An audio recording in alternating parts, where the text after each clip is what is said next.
Story time of the awkward time that I went on a date with a guy who slid into my DMs.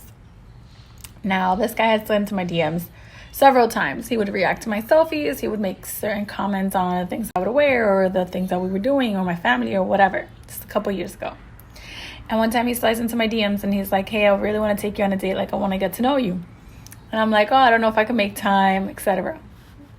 He's like, please let me take you out on a date. Like, if you don't enjoy the date, then I promise, like, there's no issues. I said, all right, sounds uncompromising. So let's do it. So he's like, I want to take you to this restaurant. It was a nice restaurant. So I was like, okay, that's fine. It's like, we'll meet there. So I get dressed. My hair was longer. I get dressed. I do my hair, like the whole shebang.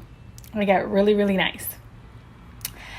And then the day comes. I don't know what it is about me that men think that they don't have to respect my time, but I showed up on time. He showed up 30 minutes late.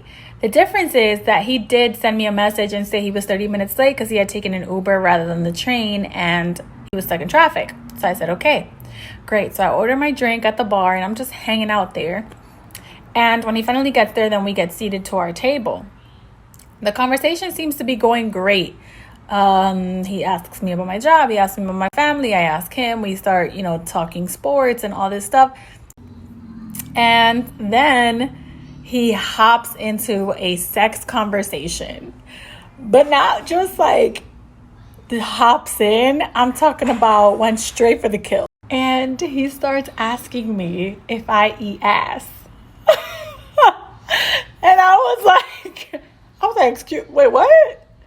Like, it was like we were talking about the Yankees. Oh, yeah, the Yankees, blah, blah. So let me ask you a question. I was like, yeah. He was like, do you eat ass? And I was like, wait, what? I'm sorry. What? And he was like, do you eat ass? Like, straight up. And I was like, nah, I don't. And he was like, oh, okay. He was like, well, maybe that's like why you're single, because like men like that shit. And I was like, excuse me? So you're just gonna like double insult me then? Like back to back? So that's why I'm single, and also men like that. And I'm not satisfying whoever I'm with? Like, is that what you're trying to say?